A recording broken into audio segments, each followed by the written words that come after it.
6 గేయాలు విన్నాం. ఆ పాఠ్యాంశం రచించినది ఎవరు, ఏ ప్రక్రియలో రాశారు,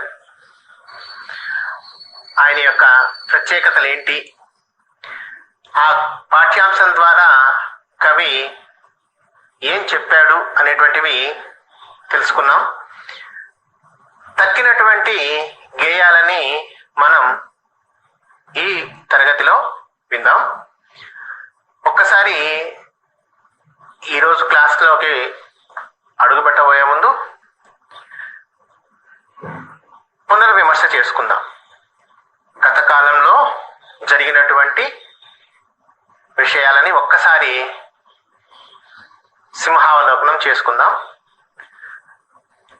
రవ్వల పతాక 10వ భాగంలో 5వ పాఠం రచించినది తిరుమల శ్రీనివాసాచార్య.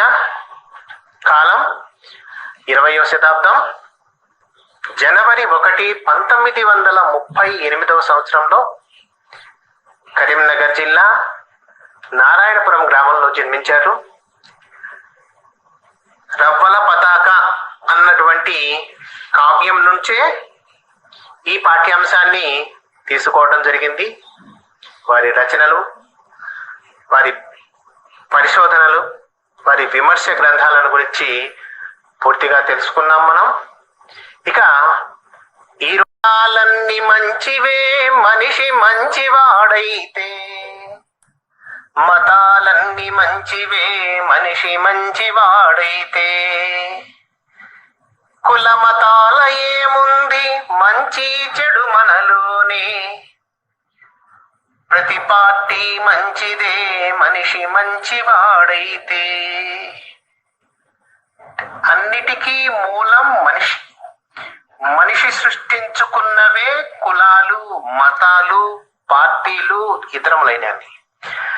అందుకని మూలం అనేటువంటిది ఏదైతే ఉందో అది మంచిగా ఉంటే అన్నీ మంచివే అవుతాయి సమాజంలో అనేటువంటి విషయాన్ని కవి ఇక్కడ చక్కగా వర్ణించాడు.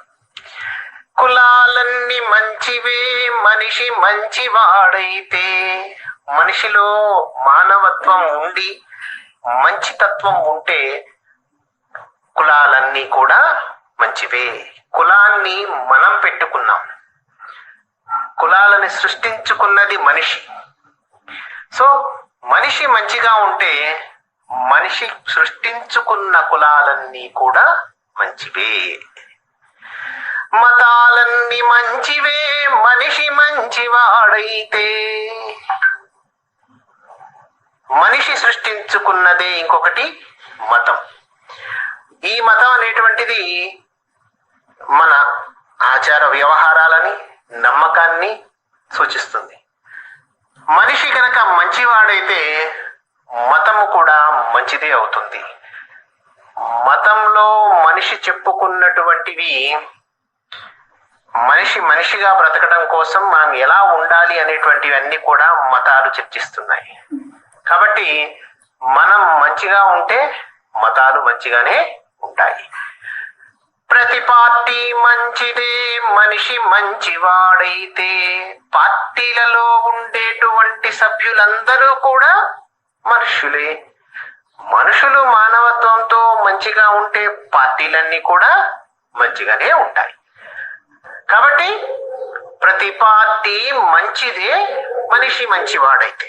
పార్టీకి మూలం మంచి, కులానికి మూలం మనిషి, మతానికి మూలం మనిషి. అందుకని కుల మతాల ఏముంది మంచి చెడు మనలోనే. అయ్యా కుల మతాలలో ఏమీ లేవు. అంటే జనరల్ గా మనం ఏం చేస్తామంటే కులాన్ని దూషిస్తుంటాము, మతాన్ని దూషిస్తుంటాము, పార్టీలను దూషిస్తుంటాము, ఇలాంటివన్నీ చేస్తుంటాము.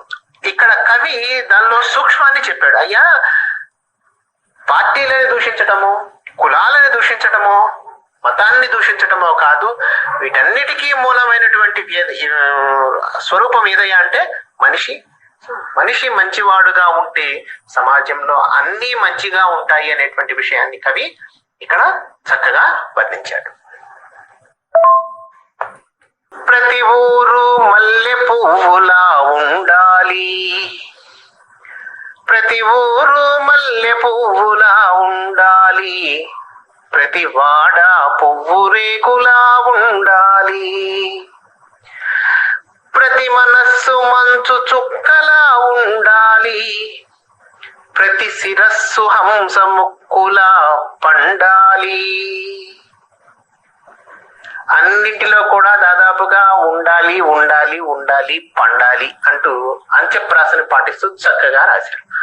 ఊరి గురించి, వాడ గురించి, మనస్సు గురించి, శిరస్సు గురించి, వీటన్నిటి గురించి కూడా అన్ని ఎలా ఉండాలి అంటూ పోలికలతో చక్కగా వర్ణించడం జరిగింది.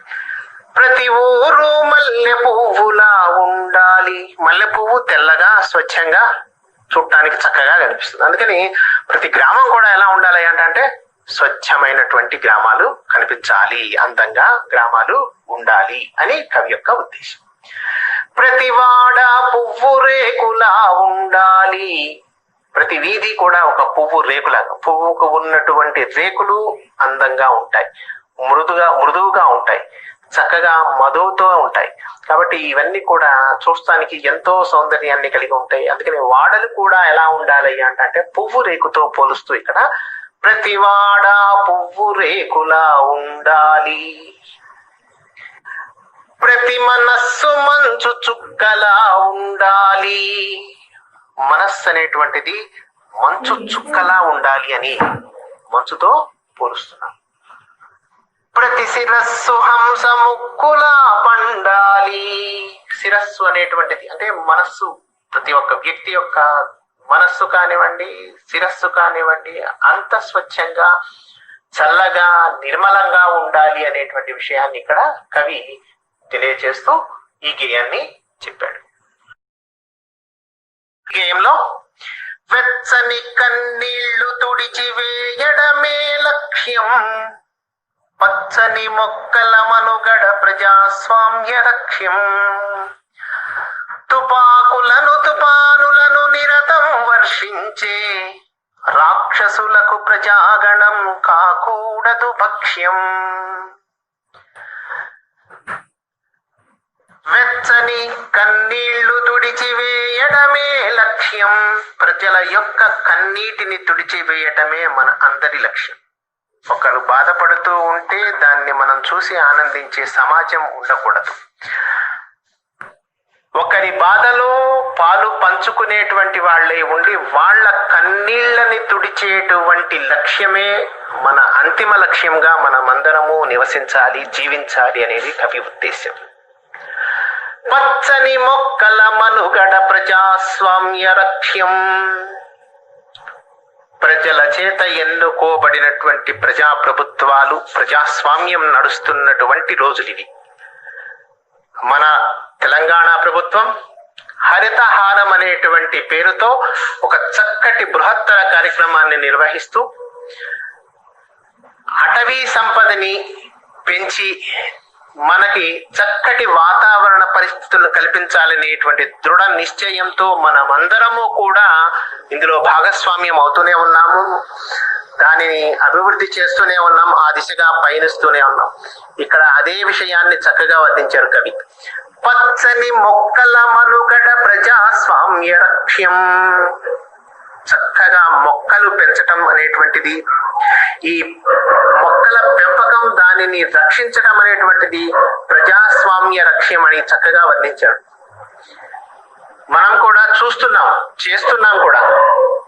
హరితహారం కార్యక్రమంలో ప్రతి జూన్ నెలలో విద్యార్థులందరూ, ప్రభుత్వంలో ఉన్నటువంటి అధికారులందరూ, రాజకీయ నాయకులందరూ కలిసి మన వాతావరణ పరిస్థితులను చక్కదిద్దుకునే దిశగా అడుగులు వేస్తూ హరితహారాన్ని నిర్వర్తిస్తున్నాం. కాబట్టి పచ్చని మొక్కల మనుగడ ప్రజాస్వామ్య లక్ష్యం. పచ్చని మొక్కలని పెంచి దాన్ని పెంచేటువంటి బాధ్యతని చేయటం, దాన్ని రక్షించే కార్యక్రమం చేయటం ఈ యొక్క ప్రజాస్వామ్యంలో మనందరికీ చేయవలసినటువంటి పని. తుపాకులను తుఫానులను నిరతం వర్షించే. తుపాకులను తుఫానులను నిరతం వర్షించే రాక్షసులకు ప్రజాగణం కాకూడదు భక్ష్యం. అంటే రాక్షసులు, ఎవరు రాక్షసులు అంటే ఉగ్రవాదుల చేతుల్లో మరణిస్తున్నటువంటి ఈ ప్రజలందరూ కూడా ఈ తుపానులకి మనం ఆహారం కాకూడదు అనేటువంటి విషయాన్ని ఇక్కడ కవి చెప్పకనే చెప్తున్నాడు. అంటే సహజంగా వచ్చేటువంటి ఈ యొక్క ప్రకృతి బీభత్సాలు కావచ్చు, లేకపోతే అవాంతరాలు కావచ్చు, ఎటువంటినైనా కానీ మనం ఎదుర్కొని వాటికి ఆహారం కాకుండా చక్కగా ప్రజలందరూ జీవించేటువంటి సమాజం ఉండాలి అని కవి ఆశిస్తున్నాడు. పాల్గొనలేదా భరత స్వేచ్ఛారణ రంగంలో సకల కులాలు, తపించలేదా స్వార్థం సౌఖ్యం అన్ని త్యజించి అన్ని కులాలు, అగ్రకులాలని నిమ్న కులాలని భేదం ఉందా పోరాటంలో, పొందాలి కదా అన్ని కులాలు నేడు సమంగ సర్వఫలాలు. భారత స్వాతంత్ర రణరంగంలో అన్ని కులాల వాళ్ళు కలిసి దేశానికి స్వాతంత్రాన్ని సంపాదించుకున్నాం. ఆ రోజున ఆ సమరాంగణంలో పాల్గొన్నటువంటి ప్రజలందరూ కూడా కుల మత భేదాలని పాటించి అగ్ర కులాలని నిమ్న కులాలనేటువంటి తేడా లేకుండా పోరాడి సంపాదించుకున్నాం. తెలంగాణ రాష్ట్రాన్ని కూడా మనమందరము ఐక్యంగా పోరాడి సంపాదించుకున్నది. మన అందరికీ కళ్ళ ముందు జరిగినటువంటి ఉద్యమం ఇది. ఆ ఉద్యమంలో కూడా ఎటువంటి భేదాలు లేకుండా మనం పోరాటం చేశాం. పోరాడినటువంటి వాళ్ళందరూ కూడా దాని నుండి వచ్చేటువంటి ఫలాలని సమానంగా పొందాలి అని ఇక్కడ కవి చెప్తున్నాడు. పాల్గొనలేదా భరత స్వేచ్ఛారణ రంగంలో సకల కులాలు, అన్ని కులాల వాళ్ళు ఈ భారత స్వేచ్ఛారణ రంగంలో పాల్గొన్నాయి. తప్పించలేదా స్వార్థం సౌఖ్యం అన్ని కులాలు, అన్ని కులాల వాళ్ళు స్వార్థాన్ని సౌఖ్యాన్ని వదిలిపెట్టి స్వాతంత్రం కోసం తప్పించారు. అగ్ర కులాలని నిమ్న కులాలని భేదం ఉందా, అయ్యా అగ్ర కులమని నిమ్న కులం అనేటువంటి భేదం లేకుండా ఈ పోరాటంలో అందరూ పాల్గొన్నారు. పొందాలి కదా అన్ని కులాలు నేడు సమంగ సర్వఫలాలు, ఆ స్వాతంత్రం సాధించడం ద్వారా వచ్చినటువంటి ఫలాలన్నింటినీ కూడా అందరూ పొందాలి కదా అని కవి తెలియజేస్తున్నాడు. ఈ గేయంలో భారతదేశాన్ని వృక్షంగా భావించి ఆ వృక్షంలో కొమ్మలు, రెమ్మలు, పువ్వులు, రేకులని గురించి వర్ణిస్తూ చక్కటి పద్యాన్ని చెప్పారు. భారతదేశ వృక్షంలో ప్రతి కొమ్మ ఒక అందం, భారతదేశ వృక్షంలో ప్రతి కొమ్మ ఒక అందం, భరత రాజ్య శాఖలోని ప్రతి రెమ్మ ఒక అందం, రెమ్మ రెమ్మ చివరనున్న ప్రతి పువ్వున మకరందం, భరత జాతి పుష్పంలో ప్రతి రేకు ఒక అందం.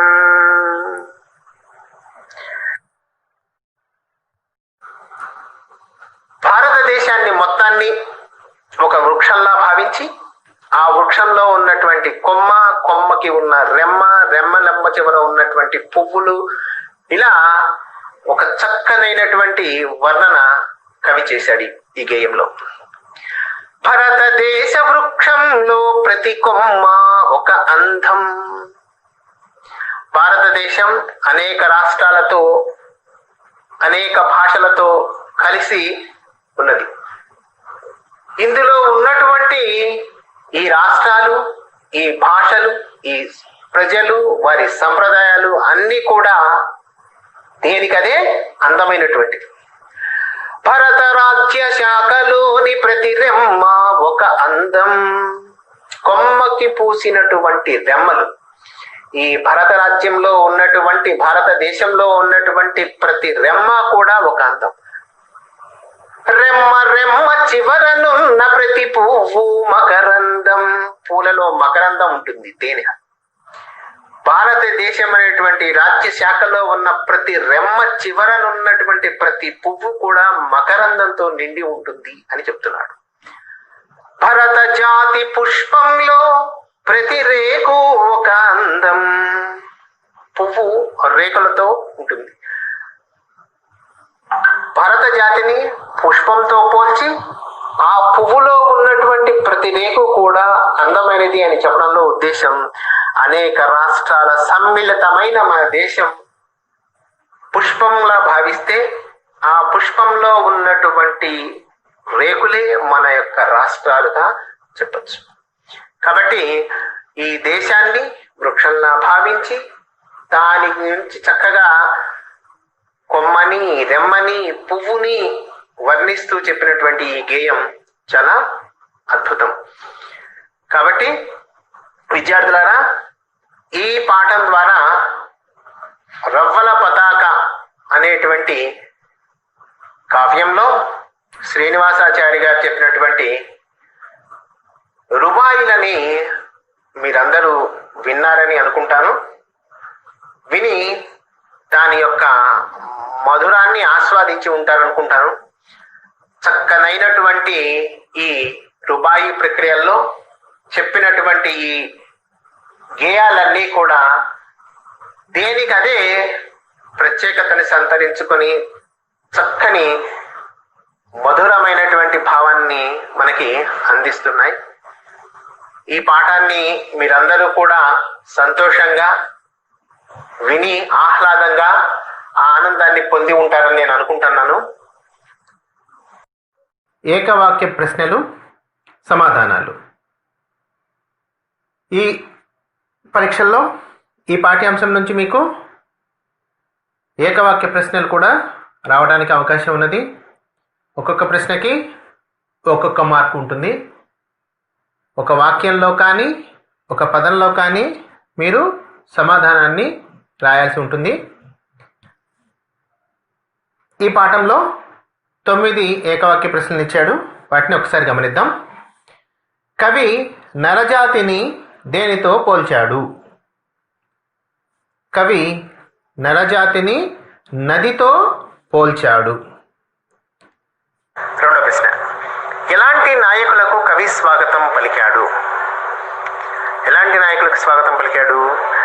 దీపంలా వెలిగే నవనాయకులకు స్వాగతం.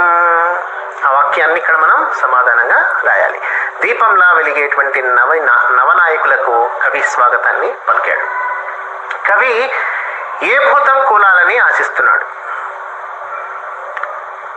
కవి కులభూతం కూలాలని ఆశిస్తున్నాడు. నాలుగో ప్రశ్న, కులంతో సంబంధం లేకుండా దేన్ని ప్రశంసించాలి అని కవి అంటున్నాడు? కులంతో సంబంధం లేకుండా గుణాన్ని ప్రశంసించాలి అని కవి అన్నాడు. మార్పు వచ్చిన శిల్పం ఏమి కాకూడదని కవి కోరుకుంటున్నాడు? మార్పు వచ్చిన శిల్పం శిల కాకూడదని కోరుకుంటున్నాడు. శ్రీనివాసాచార్య జన్మస్థలం ఏది? చెప్పుకున్నాం, కరీంనగర్ జిల్లా నారాయణపురం గ్రామంలో జన్మించారు. శ్రీనివాసాచార్య రచించినటువంటి విమర్శ గ్రంథాలు ఏవి? ముగ్గురు ప్రసిద్ధులైనటువంటి కవుల యొక్క గ్రంథాలని కూడా ఈయన విమర్శలు రాశారు అని మనం చెప్పుకున్నాం. ఎవరు వాళ్ళు? వానమామలై వరదాచార్యులు, దాశరథి కృష్ణమాచార్యులు, డాక్టర్ సింగిరెడ్డి నారాయణరెడ్డి గారు. వీరు రచించిన గ్రంథాల మీద కూడా శ్రీనివాసాచారి గారు విమర్శ గ్రంథాలు రాయటం జరిగింది. శ్రీనివాసాచార్య జీవితానికి వన్న తెచ్చిన గ్రంథాలు ఏవి? ఆయన రచించినటువంటి గ్రంథాలు ఆయనకి కీర్తి ప్రతిష్టలను తీసుకుని వచ్చాయి. ఏమిటవి? 1 కిరణాలు కెరటాలు, 2 కావ్య పుష్కరిణి, 3 గంగా తరంగాలు, 4 పలుకరించే పరిమళాలు, 5 జాతీయ కవితా సౌరభాలు, 6 తెలుగు రుబాయిలు అనే ఈ గ్రంథాలను వీరికి ఇవన్నీ తీసుకొచ్చాయి. తిరుమల శ్రీనివాసాచార్య ఎన్ని భువన విజయ సభలలో పాల్గొన్నాడు? చెప్పుకున్నాం. భువన విజయం అంటే ఏంటి? ఆ భువన విజయం అనేటువంటి పేరు ఎందుకు పెట్టారు? ఈ విషయాన్ని మనం చెప్పాం. ఎన్ని సభలలో పాల్గొన్నారయ్యా అంటే శ్రీనివాసాచార్య 800 భువన విజయ సభలలో పాల్గొన్నాడు. విద్యార్థులకి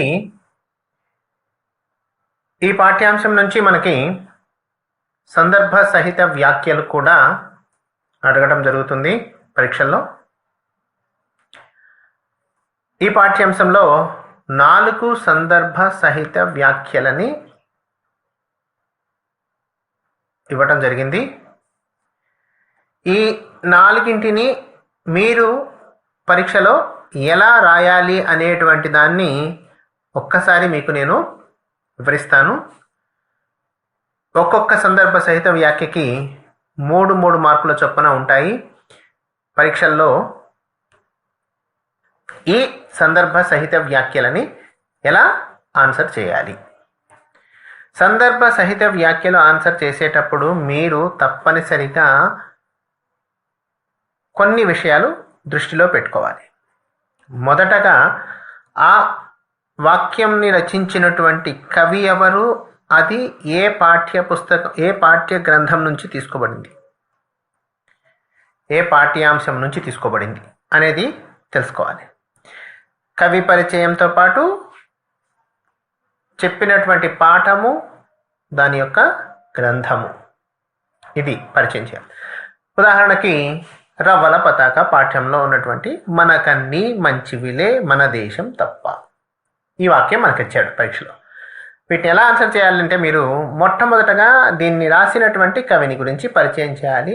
ఏ పాఠం లేదా ఏ గ్రంథం అనేటువంటి మనం తెలియజేస్తే చాలు. ఉదాహరణకి ఈ వాక్యాన్ని అడిగితే ఈ వాక్యం తిరుమల శ్రీనివాసాచార్య రచించిన రవ్వల పతాక అనే పద్యభాగంలోనిది, లేదా రవ్వల పతాక అనే గ్రంథం నుండి గ్రహించబడినది. చాలు. ఇక సందర్భాన్ని వివరించాలి. మనకన్నీ మంచివిలే మన దేశం తప్ప. దీనిలో ఏం చెప్పాడయ్యా అంటే లోకంలో ఉన్నటువంటి మనుష్యుల యొక్క ప్రవర్తన ఎలా ఉంటుంది అనేది ఆ చెప్పిన సందర్భంలో ఉన్నటువంటి విషయాన్ని మనం ఇక్కడ వివరించాలి. అయ్యా, మనకి మన తమ్ముళ్ళు తప్ప అందరూ స్నేహితులే, మనకు మన అన్నలు తప్ప అందరూ బంధువులే, మనకి మన దేశం తప్ప తక్కినవన్నీ దేశాలు మంచిగానే ఉంటాయి. కాబట్టి ముందుగా మనం తెలుసుకోవాల్సింది ఏంటంటే ఈ బంధం ఇప్పటిది కాదు, శతాబ్దాల చెలిమి అనేటువంటి విషయాన్ని వివరించాలి. అది ఆ వాక్యాన్ని ఏ సందర్భంలో కవి చెప్పాడు అనే సందర్భాన్ని గుర్తు చేసుకుని మీరు దాన్ని రాస్తే చాలు. అలాగే అర్థం రాస్తే రాయొచ్చు, లేకున్నా పర్వాలేదు. మనకన్నీ మంచివిలే మన దేశం తప్ప. సహజంగా మనం ఎప్పుడూ కూడా మన దేశాన్ని విమర్శిస్తూ ఉంటాం. అదే వద్దని కవి చెప్తున్నాడు. మన దేశం తప్ప మనకన్నీ మంచివిగా కనబడతాయి అనేది ఈ వాక్యం యొక్క అర్థం. మన దేశాన్ని ముందు గౌరవించాలని, మనకు దేశభక్తి ఉండాలని, మనం ఎప్పుడూ కూడా మన దేశాన్ని మంచిగానే భావించాలి అనేటువంటి భావన కవి మనలో ప్రేరేపిస్తున్నాడు. రెండవ సందర్భ సహిత వాక్యం ఏంటి? కులాలన్నీ మంచివే మనిషి మంచి వాడైతే. యథావిధిగా కవి పరిచయము, ప్రతి సందర్భం రాసే ప్రతి సందర్భంలో మీరు తప్పనిసరిగా కవి పరిచయాన్ని, సందర్భాన్ని, వ్యాఖ్యని రాయాల్సిన అవసరం ఉంటుంది. ఈ 3 రాసినప్పుడే మీకు పూర్తి మార్కులు ఇవ్వటం జరుగుతుంది. ఏ సందర్భంలో కులాలన్నీ మంచివే మనిషి మంచివాడైతే అనే విషయాన్ని చెప్పాడో ఆ సందర్భం రాయాలి. కుల మతాలని గురించి తెలియజేస్తూ, అయ్యా మనిషి మంచివాడైతే కులం మంచిదవుతుంది, మనిషి మంచివాడైతే మతం కూడా మంచిదవుతుంది. మంచి చెడు అనేటువంటివి మనిషిలోనే ఉన్నాయి, కానీ ప్రతి పార్టీ మంచిదే మనిషి మంచివాడైతే అనేటువంటి విషయాన్ని చెప్పిన సందర్భంలో ఈ వాక్యాన్ని చెప్పడం జరిగింది. దీని అర్థం ఏంటయ్యా అంటే మనిషి మంచివాడైతే కులములన్నీ మంచివే. కుల వ్యవస్థ మంచిది కాదని బాధపడనక్కర్లేదు. మనిషి మంచివాడైతే కులాలన్నీ ఆటోమేటిక్గా మంచివే అవుతాయనేటువంటి విషయాన్ని ఇక్కడ చెప్తాం జరుగుతుంది. 3వ సందర్భ సహిత వ్యాఖ్య. రాక్షసులకు ప్రజాగణం కాకూడదు భక్ష్యం. కవి పరిచయం తిరుమల శ్రీనివాసాచార్య, రవ్వల పతాక పాఠ్యభాగం.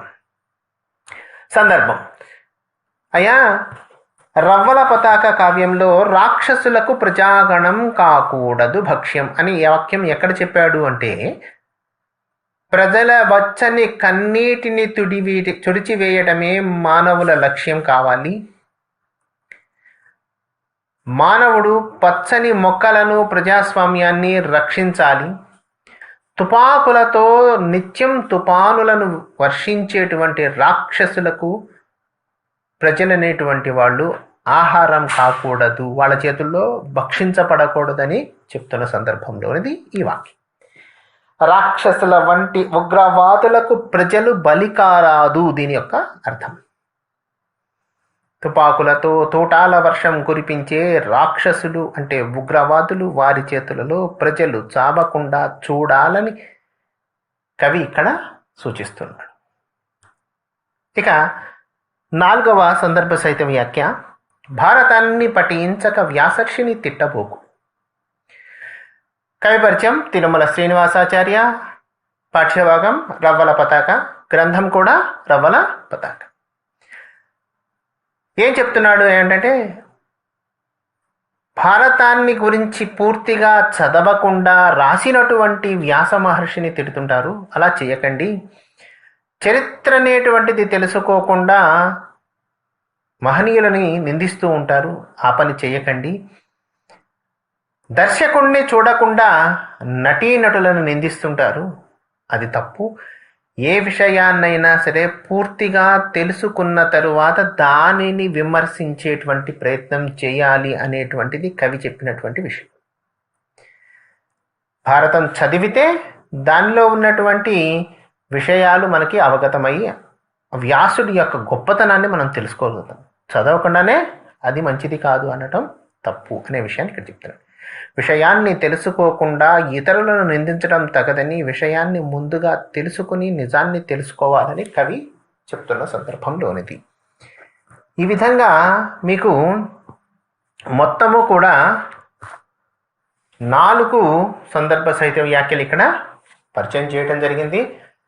అన్నింటినీ శ్రద్ధగా వినండి, నేర్చుకోండి, పరీక్షలకి ప్రిపేర్ అయ్యి మంచి మార్కులు సంపాదించుకోండి. మీకు కొన్ని వర్క్షీట్స్ కూడా పంపించడం జరుగుతుంది. వాటిని కూడా మీరు ఇండ్ల దగ్గర ఉండి చక్కగా వీటన్నిటిని ఎక్సర్సైజ్ చేస్తూ మొత్తం నేర్చుకోవాలని కోరుకుంటున్నాను. Stay home, stay safe. ఇంట్లో భద్రంగా ఉండండి, జాగ్రత్తగా ఉండండి. శుభం.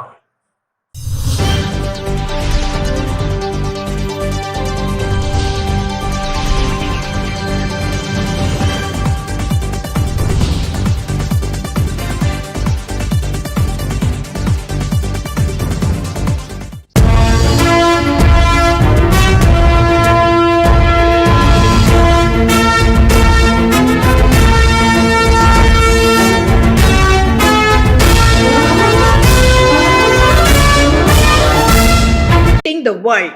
It is taken from the internet, so there is no author who has been credited with this particular essay or the contents, but it's a very important chapter because it's about the world of today and what is the damage that is actually taking place to the environment in the world today. అంటే ఇది literature అని మనం చాలా అనుకోకలేము, ఎందుకంటే ఇది internet నుంచి తీయబడింది. దీన్ని essence, importance ఎందుకంటే ఇవాళ లోకంలో ఇది చాలా ఇంపార్టెంట్ ఒక టాపిక్ కాబట్టి మీకు అవేర్నెస్ ఎట్లా ఉంది అన్న దానికి కాంప్రిహెన్షన్ రూపంలో కూడా అడగొచ్చు, క్వశ్చన్స్ రూపంలో కూడా అడగొచ్చు. దానివల్ల దీనికి ఇంపార్టెన్స్ ఉంది. చిన్న చాప్టరే కానీ చాలా రెలవెంట్ చాప్టర్, చాలా ఇంపార్టెంట్ చాప్టర్ అన్నమాట. Okay, so before we get into the actual essay, let's just read the portion which has been given about the lesson in your textbook. అంటే కొన్ని కీవర్డ్స్ ఉంటాయి కదా, అవి మన మైండ్లో పడిపోవాలన్నమాట. ఎట్లాంటిది? పొల్యూషన్లో డిఫారెస్టేషను, ఇండస్ట్రియలైజేషను, ఇండస్ట్రియల్ ఎఫ్లుయెంట్స్, అట్లాంటి వర్డ్స్ మీరు కొంచెం ఫెమిలియర్ చేసుకోవాలి. ఒక్కొక్క సెంటెన్స్ తను చదువుతూ ఉంటే నేను దానికి మీనింగ్ చెప్తాను, కానీ మీరు ఇంగ్లీష్లోనే రాయాలి. కాబట్టి ఇండస్ట్రియల్ ఎఫ్లుయెంట్ అన్న మాట కావచ్చు, లేకపోతే గ్యాస్ పొల్యూషన్ అన్నది కావచ్చు, ఇవన్నీ మనం టాక్సిక్ ఎలిమెంట్స్ అన్నది, ఈ వర్డ్స్ మీరు చూసుకోండి. దాని స్పెల్లింగ్ కూడా చాలా గమనించండి. మేము ప్రొనౌన్సియేషన్ కూడా ఇప్పుడు చెప్తున్నాము. ఎఫ్లుయెంట్స్ దానికి ఏం స్పెల్లింగ్ ఉంటుంది, టాక్సిక్ ఏం స్పెల్లింగ్ ఉంటుంది అన్నది మీరు టెక్స్ట్ బుక్ పెట్టుకొని చూసుకోవచ్చు. Okay. Living in a serene and pure atmosphere has become a dream of the past. This is because the world is becoming increasingly polluted. అంటే ఈ ప్రపంచం చాలా దానిలో కాలుష్యం పెరిగిపోతుంది. ఇప్పుడు మనం ఒక నిర్మలమైన, స్వచ్ఛమైన ఒక అట్మాస్ఫియర్ అంటే వాతావరణం ఉండాలి అనుకున్నది ఒక కళలాగానే ఉంది అంటున్నారు. ఎందువలన నెక్స్ట్ చెప్తారు. Pollution has not only caused widespread damage to the environment but is threatening the very existence of future generations. అంటే పొల్యూషన్ వలన మనకి చాలా డ్యామేజ్, మన వాతావరణానికి మళ్ళీ మన ప్రపంచానికి చాలా డ్యామేజ్ వచ్చింది దాని వలన, కాలుష్యం వలన. అండ్ దాన్ని మనము ఇప్పుడు మన వచ్చే తరాలు, ఫ్యూచర్ జనరేషన్స్ అంటే వచ్చే తరాలకు అసలు ఎగ్జిస్టెన్సే ఉంటుందా అన్నది, ఎగ్జిస్టెన్స్ అనే వాళ్ళు బ్రతికి ఉంటారా అన్నదానికే ఒక ప్రశ్న చిహ్నం అయిపోయింది అంటున్నారనమాట. There are several factors which contribute to pollution. It is essential to understand the gravity of the situation and take up remedial measures on a war footing. Only then can we prevent further damage to the environment and save the human race. అంటే చాలా factors ఉంటాయి, అంటే reasons ఉంటాయి పొల్యూషన్కి. దాన్ని మనం అర్థం చేసుకుంటేనే, అంటే ఎంత సీరియస్ ఇది ఇష్యూ అని మనం అర్థం చేసుకుంటేనే మనం దానికి రెమెడియల్ అంటే దానికి నివారణ ఏముంటుంది అన్నది చూడొచ్చు. అండ్ వార్ ఫుటింగ్ అన్నది వాడారు పదం. వార్ ఫుటింగ్ అంటే ఏంటి? ఇప్పుడు ఒక యుద్ధ ప్రాతిపదిక ఉన్న ఒక విషయం లాగా దీన్ని అంటున్నారనమాట. అంటే మనం చాలా సీరియస్ యాక్షన్ తీసుకోవాల్సి ఉంది. అట్లాగే మనము ఫ్యూచర్ డ్యామేజ్ అంటే దీనికన్నా ఇంకా దానికి నాశనం కాకుండా మన వాతావరణము మనం ఎలాంటి చర్యలు తీసుకోవచ్చు, మళ్ళీ హ్యూమన్ రేస్ అంటే మానవ జాతిని ఎలా కాపాడుకోవచ్చు అన్నది చెప్తున్నారు. In the essay Polluting the World, the writer expresses his fears about the survival of future generations in the context of increasing environmental pollution. అంటే ఈ ఎస్సేకి ఎంటైర్ ఎసెన్స్ ఏంటంటే మనకి ఫ్యూచర్ జనరేషన్స్ లో పొల్యూషన్ అంటే కాలుష్యం పెరగడం వలన ఎలా ఫ్యూచర్ జనరేషన్స్ సర్వైవ్ కాలేరు, అంటే వాళ్ళు బ్రతకలేరు అన్న విషయం గురించి ఆయన చెప్తున్నారు. The growth of population in the world is one of the reasons for pollution. Progress in technology is another major cause of pollution. అంటే రెండు మెయిన్ రీజన్స్ ఇక్కడ చెప్తున్నారనమాట. ఒకటి ఏంటి, జనాభా పెరగడం వలన ఎంత పెద్ద విషయాలు అంటే ప్రాబ్లమ్స్ వస్తున్నాయి. రెండో విషయం ఏంటి అంటే సాంకేతిక పురోగతి వలన, ప్రోగ్రెస్ వలన కూడా, అంటే టెక్నాలజికల్ ప్రోగ్రెస్ లేకపోతే మనం మంచిది అనుకుంటాం కదా, కానీ అలాంటి సాంకేతిక పురోగతి వలన కూడా చాలా ప్రాబ్లమ్స్ వస్తున్నాయని రెండు మెయిన్ రీజన్స్ చెప్తున్నారు. That's because also the kind of electronic waste that is dumped, you dump your old mobile phones, old laptops, old computers, that all adds to the electronic pollution also in the world. Pollution is also caused by quarries, mines, vehicles, industries, military poison gases and nuclear tests. Water is polluted with industrial waste, food is contaminated with fertilizers and pesticides, air is polluted with the fumes of vehicles. అంటే pollution గనుల తవ్వకం వలన, mines అంటే గనుల తవ్వకము, అట్లాగే vehicles వాహనాలు, లేకపోతే పరిశ్రమ, మళ్ళీ సైనిక దానిలో కూడా విషవాయువు వాడుతున్నారు కదా. ఇప్పుడు వార్ అన్న పేరుతో కెమికల్ వార్ఫేర్ అంటాము, బయోలాజికల్ వార్ఫేర్ అంటాము, అట్లాంటి దానికి కూడా వాడుతున్నారు ఇలాంటి మందులు. దానివల్ల కూడా కాలుష్యం పెరిగిపోతుంది అంటున్నారు. దాని తర్వాత ఆయన ఏమంటున్నారు, మన నీళ్లు కూడా ఈ పరిశ్రమ వృధా తోటి చాలా ప్రాబ్లం అయిపోతుంది. ఫుడ్ అన్నది ఆహారము, దానిలో కూడా మనకేమంటున్నారు, రసాయన పదార్థాలు ఉంటున్నాయి, ఎరువులు ఉంటున్నాయి, దాని వలన ప్రాబ్లం అవుతుంది. అలాగే గాలి కూడా, మనం శ్వాసించే గాలి కూడా దానికి పొగ వలన ఏంటి, వెహికల్స్, మెయిన్ థింగ్ ఏంటి వెహికల్స్. అందుకని అంటారు కదా కార్ పూలింగ్ అనేది ఒక సొల్యూషను. మనము నడిచి వెళ్ళాలి, సైకిల్ వాడాలి, అంటే దగ్గర ఉండేలాగా చూసుకోవాలి, సో దట్ పొల్యూషన్ పెరగకుండా ఉండాలి అన్నది. అట్లాగే అన్ని మన లివింగ్ క్రీచర్స్ అన్ని మనకి ఇప్పుడు బ్రతకాలంటే, అందరూ జీవనం అన్నిటికీ ఉండాలి అంటే మనం ఇమీడియట్ స్టెప్స్ తీసుకోవాలి అనే విషయం వాళ్ళు చెప్తున్నారనమాట. Governments of various countries as well as international organizations have swung into action to propagate the hazards of pollution. Campaigns such as Swachh Bharat program generate awareness about issues relating to sanitation, health, the need to cleanse rivers and the need to check deforestation. అంటే మనం ఇప్పుడు ఏమేం చేస్తున్నాం, దీనివల్ల action ఏం తీసుకుంటున్నాము అన్న విషయం కూడా చెప్తున్నారనమాట ఈ చాప్టర్లో. అంటే మన కంట్రీ లెవెల్లో స్వచ్ఛ భారత్ లాంటి ప్రోగ్రామ్స్ ఉన్నాయి, అట్లాగే అంతర్జాతీయ లెవెల్లో కూడా ఆర్గనైజేషన్స్ మాట్లాడుతున్నాయి కదా. యునైటెడ్ నేషన్స్ ఎన్వైరన్మెంట్ ప్రోగ్రామ్ అని ఉంటుంది, అందరూ క్లైమేట్ చేంజ్ గురించి మాట్లాడుకుంటున్నాము. ఇవన్నీ హజార్డ్స్ ఆఫ్ పొల్యూషన్, అంటే ఈ కాలుష్యం వల్ల ఎట్లాంటి మనకి థ్రెట్స్ ఉన్నాయి, హజార్డ్స్ అంటే డేంజర్ అనమాట, అది ఎంత ఉన్నాయి అన్నదంతా మాట్లాడుకుంటున్నాము. దానిలో స్వచ్ఛ భారత్ ప్రోగ్రామ్ అన్నది మీరు రాయొచ్చు, ఇది one of the steps taken by the Indian government అన్నది మీరు రాయొచ్చు. దాంతో ఏమవుతోంది, జనరల్ అవేర్నెస్ అవుతుంది, ఈ శానిటేషన్, శుభ్రత అట్లాంటి విషయాల గురించి మనకు తెలుస్తున్నది. అట్లాగే మన నదులు, క్లెన్స్ రివర్స్ అంటే ఆ నదులను మనము కాపాడుకోవడానికి దాన్ని కూడా క్లీనింగ్ చేస్తున్నారు కదా, అంటే గంగా గురించి మాట్లాడతాం. అట్లాగే డిఫారెస్టేషన్ అంటే అటవీ నిర్మూలన వల్ల ప్రాబ్లమ్స్ అవుతాయి అంటాం కదా, దానివల్ల క్లైమేట్ చేంజ్ అవుతుంది అంటున్నాం కదా, అవన్నీ కూడా మనం ప్రోగ్రామ్స్ తీసుకుంటున్నాము అన్న విషయం చెప్తున్నారు. Strict directions to industries for the proper disposal of industrial waste can ensure pollution control. It's a duty of every citizen to do his bit to keep the earth habitable for future generations. ఈ lines ఎందుకు important అంటే మళ్ళీ మీరు వాడుకోవచ్చు మీ ఎగ్జామ్లో. అంటే అన్ని పారిశ్రమ organisations ఉంటాయి కదా, ఇండస్ట్రీస్ ఉంటాయి కదా, దానికి స్ట్రిక్ట్ ఇన్స్ట్రక్షన్స్ అనమాట. మీరు ఎక్కడ పడితే అక్కడ వేయలేరు మీ ఎఫ్లూయెంట్స్ని, అంటే మీ వృధా సామాన్లను దాన్ని డిస్పోజల్కి, అంటే దాన్ని కరెక్ట్గా మనం ఎక్కడ వేస్తే మనకి హానికారం కలగకుండా ఉంటుంది అన్న బాధ్యత, అట్లా చేసే బాధ్యత, మన భూమిని కాపాడుకునే బాధ్యత మన అందరికీ ఉంది అన్నది చెప్తున్నారు. ఇప్పుడు కరెక్ట్ లెసన్ కి వెళ్తున్నాం. Now let's come to the text of this particular essay. Okay, అంటే అది యాక్చువల్లీ ఇప్పుడు ఒక 7 పాయింట్స్ లో ఇది చెప్పబడింది అన్నమాట. The first point is one of the consequences of technology and population growth is the increase of pollution throughout the world. Everyone knows the future of all life on earth will be endangered if people do not control the contamination of the environment. We read about the accidents that cause pollution of cities or the poisoning of millions of fish in big rivers. But few of us realize the full extent of the dangers that confront mankind. అంటే దీనిలో again మనం అనుకున్నట్టు కాలుష్యం వలన మన ప్రపంచానికి చాలా ఒక పెద్ద ఒక ఆపద ఉంది, ఒక డేంజర్ ఉంది అని చెప్పేసి వాళ్ళు ఏమంటున్నారంటే, ఒకటి సాంకేతిక పురోగతి వలన, మళ్ళీ జనాభా పెరగడం వలన చాలా ప్రాబ్లమ్స్ వస్తున్నాయి. దీని వలన contamination of the environment, contamination అన్నది పొల్యూషన్ అన్నది కాలుష్యం అన్నదే మనం అనుకోవచ్చు.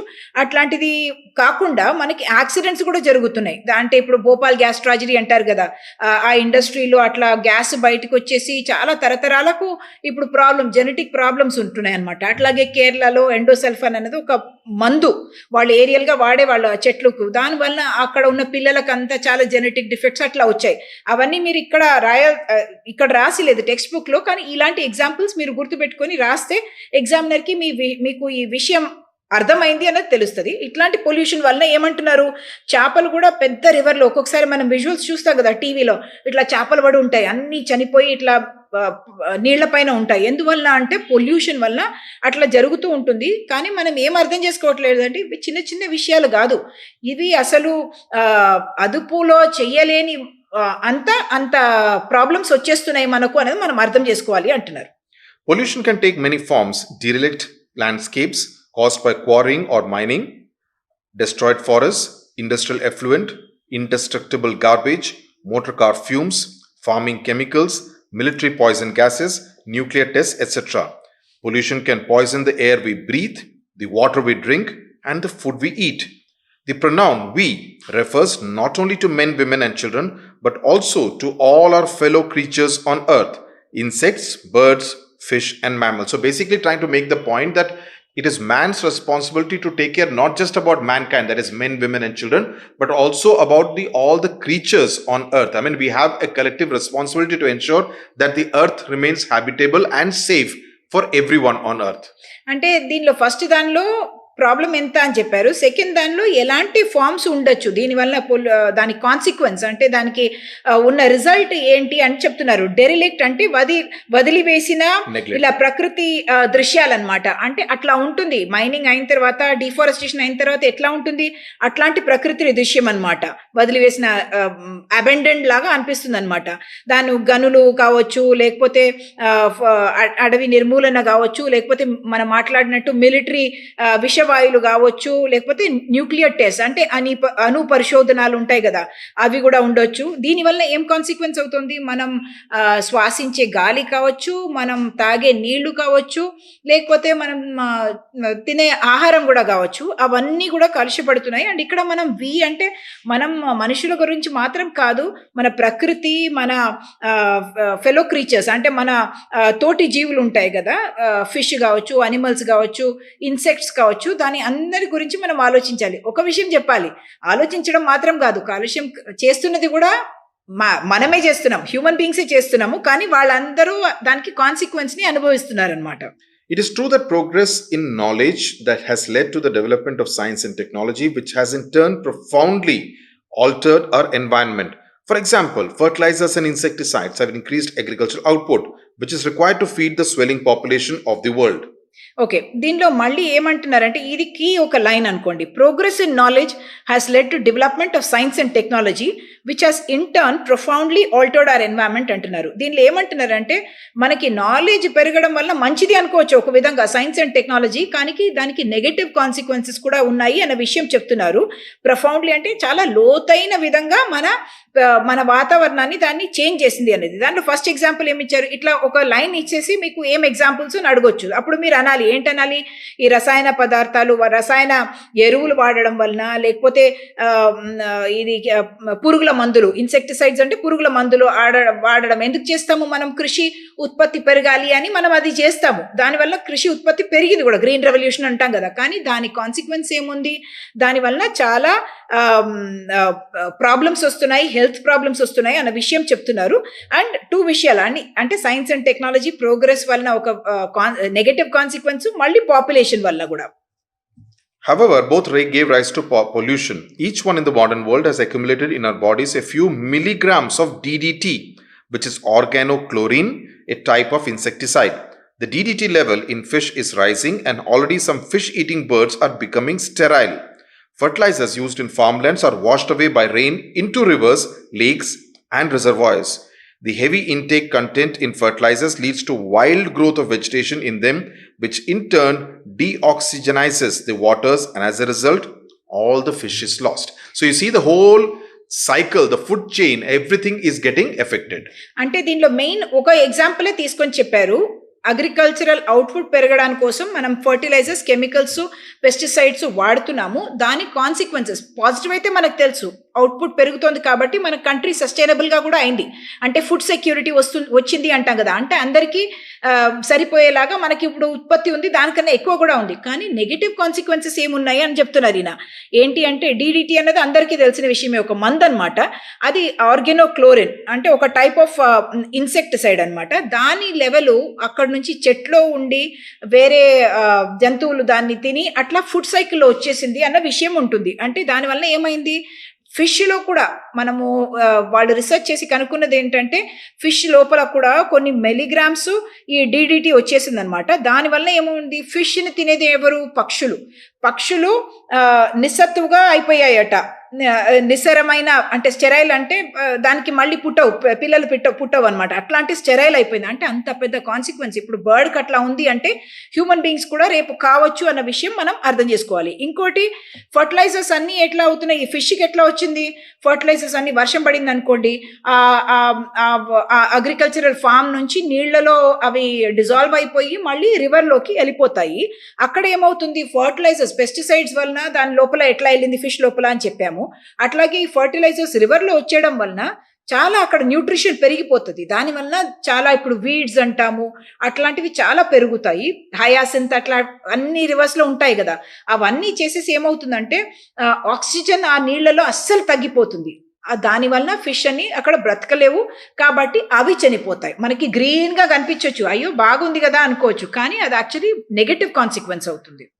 Massive industrialization too has led to serious pollution of the environment. Millions of tons of smoke, sulfur gas, ash and unknown quantities of toxic byproducts are sent up every day all over the world, and we simply do not know if our chemical environment is slowly poisoning us all. అంటే పరిశ్రమ వలన కూడా చాలా industrial pollution అంటాం దాన్ని. అంటే పొగలు వస్తూ ఉంటాయి కదా, దానిలో ఏమేమి వస్తాయి? స్మోక్ అంటే పొగ వస్తుంది. సల్ఫర్ గ్యాస్ అనేది మీకు తెలుసు, సల్ఫర్కి చాలా ఆక్సైడ్స్ ఉంటాయి, మీరు కెమిస్ట్రీలో చదివి ఉంటారు. అట్లాగే యాష్, బుడద అంటాం కదా దాన్ని.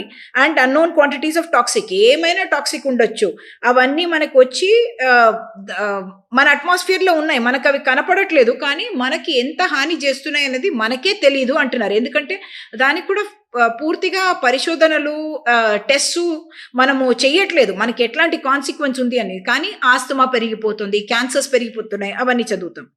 What is even worse, the increase in the carbon dioxide content of the atmosphere from burning oil and coal may in time prevent the escape of the sun's heat from the earth, leading to a rise in the earth's temperature, the melting of ice caps, and a rise in the level of the ocean. ఇది మళ్ళీ global warming అని ఒక పదం ఎప్పుడు వాడతాము, ఇక్కడ వాడలేదు, కానీ మీరు ఇక్కడ అది వాడొచ్చు. ఎందుకంటే ఇప్పుడు కార్బన్ డైఆక్సైడ్ ఎక్కువ అట్మాస్ఫియర్లో అవ్వడం వలన ఏమవుతుందంటే హీట్ సన్ నుంచి వస్తుంది కదా, ఆ హీట్ ట్రాప్ అయిపోతుంది అనమాట, ఇక్కడ వచ్చి మళ్ళీ వాపస్ వెళ్ళలేకపోతుంది. దానివల్ల హీటు ఎర్త్ అట్మాస్ఫియర్లో ట్రాప్ అవ్వడం వలన ఎర్త్ టెంపరేచర్ పెరిగిపోతుంది. దానివల్ల melting of the ice caps అవుతాయి, అంటే మంచు కప్పులు ఉంటాయి కదా అవి కరిగిపోతున్నాయి. దానివల్ల సీ లెవెల్ పెరిగిపోతుంది. దానివల్ల చాలా ఐలాండ్స్ కూడా మునిగిపోతున్నాయి అనమాట. అంటే మనకున్న ల్యాండ్ ఏరియా కూడా మునిగిపోతుంది. అది మన అన్ని జనాభా పెరిగిపోతుంది, అన్ని అనిమల్స్ ఉన్నాయి, అందరికీ సరిపోవట్లేదు అనమాట. సో దీన్ని we call it global warming, which is causing a melting of the ice caps and rise in the levels of the ocean. Point 5. The sea has become a cheap dumping ground for all kinds of waste products. Although the sea has a great capacity to break down all kinds of waste, this capacity is not unlimited, especially in shallow seas. In fact, if you see during the tide and during, when there's a lot of water, etc., many of this garbage actually the sea throws back onto the ground. It's almost like returning it. It's almost like a return gift. అంటే cheap dumping ground అయిపోయింది. అంటే అక్కడ మనము dumping అంటే కుమ్మరించడం అనమాట. దానిలో వెళ్ళి వేసేస్తాం, ఏమైనా కనపడదు కదా, ఇంత పెద్ద ఓషియన్ ఉంటుంది, సీ ఉంటుంది, అసలు కనపడదు కదా అనుకొని దానిలో వేస్తూ ఉంటాము. Sea has a great capacity to break down, అంటే దానిలో కూడా ఉప్పు అవన్నీ ఉంటాయి కదా, దాంతో అది కొన్ని కెమికల్స్ అయితే బ్రేక్ డౌన్ చేసేస్తుంది, కానీ అన్నీ చేయలేదు. ఇప్పుడు ప్లాస్టిక్ ఉందనుకోండి, అది బ్రేక్ డౌన్ చేయలేదు, అసలు అట్మాస్ఫియర్లో అది బ్రేక్ డౌన్ కాదు. అందువల్లనే ఇప్పుడు ఫిష్ లోపల కానీ షార్క్ లోపల కానీ అన్నిట్లో కూడా మనకి ఇప్పుడు ప్లాస్టిక్ దొరుకుతుంది. దానివల్ల ఈ అనిమల్స్ చనిపోయే డేంజర్ కూడా చాలా ఎక్కువ ఉందన్నమాట. Industrial effluent gets washed out to sea, for industries tend to concentrate in coastal areas in order to be able to dispose of unwanted waste cheaply.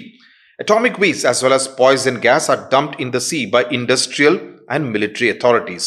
అంటే ఈ ఎంటైర్ పారాగ్రాఫ్లో వాటర్ బాడీ ఎట్లా pollute అవుతోంది అన్న విషయం చెప్తున్నారనమాట. సముద్రంలో అన్నీ పారేస్తున్నారు. నాట్ ఓన్లీ ఇప్పుడు వాష్ అయ్యి మనము ఫస్ట్ కెమికల్స్ ఫర్టిలైజర్స్ నదుల్లో వస్తున్నాం అంటున్నాం కదా, ఆ నది కూడా సముద్రం వెళ్ళి కలుస్తుంది.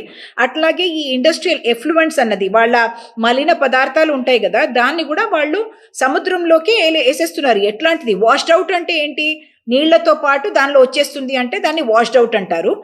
అందుకనే ఈ ఇండస్ట్రీస్ అన్ని ఇట్లా మన కోస్టల్ ఏరియా ఉంటుంది కదా, అక్కడ దాన్ని పెట్టుకుంటున్నారు. ఎందుకంటే ఈజీగా డిస్పోజ్ చేసేయచ్చు. లేకపోతే చాలా వాళ్ళు industrial effluent plant treatment plant పెట్టాలి, దానికి చాలా ఖర్చు అవుతుంది అన్న ఐడియాతోటి వాళ్ళు ఒక షార్ట్ కట్ తీసుకుంటున్నారనమాట. అట్లాగే అటామిక్ వేస్ట్ కూడా చెప్పారు. మళ్ళీ అణుపదార్థాలు ఉంటాయి కదా, న్యూక్లియర్ వేస్ట్, అట్లాంటివి కూడా దానిలో వేసేస్తున్నారు. మిలిటరీ అథారిటీస్ కూడా ఇక్కడ బ్లేమ్ చేస్తున్నారు అనమాట. మనం మాట్లాడుకున్నాం కదా ఇప్పుడు విష వాయువులు, లేకపోతే వాళ్ళు కెమికల్ బయాలజికల్ వార్ఫేర్ ఆడుతున్నాము. ఒక్కొక్క దేశాలు మనకే అనుకుంటున్నాము, వేరే వాళ్ళకి టార్గెట్ చేస్తాం అనుకుంటున్నాం, కానీ లోకం ఫుల్ దానికి ఇఫెక్ట్ ఉంటుంది అనేది చెప్తున్నారు. Chemical and biological warfare, like nuclear warfare, could one day destroy mankind. The weapons used destroy not merely the enemy, but vast civilian population as well. It seems we can expect a steady rise in leukemia and bone cancer in the world. అంటే already మనకి ఇప్పుడు actually మనం figures చూసామనుకోండి, క్యాన్సర్ది almost 1 in every 10 ఉంది అంటున్నారు. అది పెరుగుతూనే ఉంది క్యాన్సర్ది. దీనిలో ఏమంటున్నారంటే కెమికల్ అండ్ బయోలాజికల్ వార్ఫేర్ మనం ఇది కావాలని చేస్తున్నది. ఒకటేమో కాన్సిక్వెన్స్, డెవలప్మెంట్ ది కాన్సిక్వెన్స్, ఇంకోటి ఇక్కడ మాట్లాడుతున్నది మనము వేరే వాళ్ళతోటి యుద్ధం కోసం వాడే పదార్థాల గురించి చెప్తున్నారు అనమాట. కెమికల్, బయాలజికల్ వార్ఫేర్, అట్లాగే న్యూక్లియర్ వార్ఫేర్, అణుగుండులు అట్లా తయారు చేస్తారు కదా, అవన్నీ వలన ఈ లోకమే ఒక రోజు ఖతమైపోయే ఒక డేంజర్ వచ్చింది అంటున్నారు. ఎందుకంటే మనం ఎనిమి కోసం అది వాడుతున్నామని అనుకోవచ్చు, కానీ అదే గాలిలో తిరుగుతూ ఉంటది కదా ఆ కెమికల్, మనం కూడా అదే శ్వాసిస్తాము, మనకి కూడా దాని వలన హాని కలుగుతుంది. అండ్ దీని వలన మనం you must remember this point అనమాట. లుకీమియా అంటే బ్లడ్ క్యాన్సర్, దాని స్పెల్లింగ్ చూసుకోండి, LEUKAEMIA అని వచ్చింది. లుకీమియా అనేది బ్లడ్ క్యాన్సర్. అట్లాగే బోన్ క్యాన్సర్, దాది కూడా పెరుగుతూ ఉన్నాయి వరల్డ్ లో అని. బోన్ క్యాన్సర్ మాత్రం కాదు, అన్ని క్యాన్సర్స్ యాక్చువల్లీ పెరుగుతున్నాయి. It would be foolish to shut our eyes to the dangers of the pollution that human beings cause. It is true that more and more people have become aware of the dangers of pollution. Rivers are being gradually restored to health. International organizations are trying to keep the seas clean. అంటే ఆయన ఏమంటున్నాడు, ఇది అంటున్నారంటే ఈ కాలుష్యం వలన కలిగే మన డేంజర్స్, అంటే ఎంత పెద్ద డేంజర్ ఉందో దాని గురించి మనం కళ్ళు మూసుకుంటాము అంటే అది పెద్ద మూర్ఖత్వం అని అంటున్నారు. అండ్ ఈ పారాగ్రాఫ్లో ఆయన చెప్పదలుచుకుంది ఏంటంటే చాలా మందికి ఇప్పుడు దాని గురించి అవేర్నెస్ వస్తుంది, దాని గురించి ఏంటి, దీని కాన్సిక్వెన్స్ ఏముంటుంది అన్నది చాలా మందికి తెలుస్తోంది. అండ్ ఆ డేంజర్ ఏంటి, దానివల్ల ఎలాంటి హాని మనకు కలుగుతుంది, మన లోకానికి కలుగుతుంది అనేది కూడా తెలుస్తుంది. అందుకనే rivers are also being restored to health, అంటే మనము నదులను క్లీన్ చేసుకుంటున్నాము, దానిలో ఉన్న కచరాలు తీసుకుంటున్నాము. ఇప్పుడు there is a project called Namami Gange where the Ganga is being cleaned by the central government. Industries are being asked to pay large sums to meet the cost of disposing of effluents. Campaigns are being organized against cutting down trees. Public opinion is gradually being aroused to concern, and if all of us become concerned about our environment, we shall be able to keep the earth habitable for future generations. అంటే industries కూడా ఇప్పుడు చాలా strict గా ఉంటున్నారు. ఇప్పుడు pollution control board అని ఉంటుంది, అన్ని స్టేట్స్ లో ఉంటాయి. వాళ్ళు ఇండస్ట్రీస్ కి చెప్తారనమాట, మీరు ఇట్లాంటి పొల్యూటెంట్స్ వదలలేరు, మీ మీద లీగల్ యాక్షన్ ఉంటుంది. అంటే వాళ్ళు అట్లాంటి ట్రీట్మెంట్ ప్లాంట్ పెట్టుకొనే వాళ్ళు చేయాలి. వాళ్ళు చేసే బిజినెస్ అయినా, వాళ్ళు చేసే ఇండస్ట్రియల్ ప్రొడక్షన్ అయినా అది పెట్టుకొని చేయాలి. అట్లాగే క్యాంపెయిన్స్ కూడా చాలా నడుస్తున్నాయి కదా, చెట్లు అసలు మీరు కట్ చేయొద్దు. ఇప్పుడు మనము హైదరాబాద్ లోనే చూస్తే ఒక పెద్ద ఎక్స్ప్రెస్ వే ఏదో బిల్డ్ చేయాలనుకోండి, అక్కడ లేకపోతే రోడ్ లే చేయాలంటే చెట్లను నరికేస్తున్నారు. దానికి అగేన్స్ట్ కూడా సిటిజన్స్ రైజ్ అవుతున్నారు. రైజ్ అయ్యి ఏమంటున్నారు, మాకు చెట్లు కావాలి, దానివల్ల ఎన్వైరన్మెంట్ అంటే టెంపరేచర్ పెరిగిపోతుంది, పొల్యూషన్ పెరిగిపోతుంది అనే విషయాలు సిటిజన్స్ చెప్తున్నారు. అంటే ఇది అవేర్నెస్ వలన దాని కాన్సిక్వెన్సెస్ తెలుసుకొని జనాలు చేసే ఒక యాక్షన్ అనమాట. క్యాంపెయిన్ చేసి గవర్నమెంట్ తోటి నెగోషియేట్ చేస్తారు, ఇది రూల్ కి వైలేటింగ్ గా ఉంది, ఇట్లా చెట్లు నరికేయొద్దు, కాంట్రాక్టర్లు అట్లా చేస్తున్నారు అని. మనం కూడా ఒక అవేర్ సిటిజన్స్ గా యాక్షన్ తీసుకుంటేనే మనం ఈ లోకాన్ని కాపాడొచ్చు. మళ్ళీ habitable for future generations. Habitable అంటే ఇక్కడ జీవించి ఉండాలంటే మనం ఎట్లాంటి పరిస్థితులు ఇక్కడ ఉండాలి అన్న విషయము హ్యాబిటబుల్ అని అర్థం అన్నమాట. So that is as far as this particular article is concerned. The questions will basically be about where you will be expected to write out the facts which are mentioned in this particular article.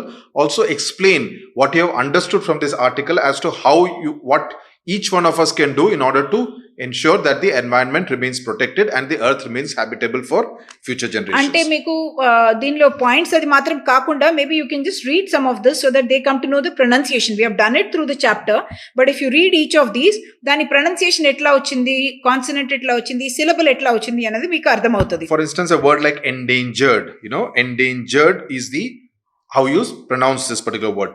Contamination, meaning కూడా మీరు తెలుసుకోవాలి దీనికి. Confront, derelict, effluent, profoundly, DDT, sterile, toxic, breakdown, shallow, leukemia, campaign, habitable.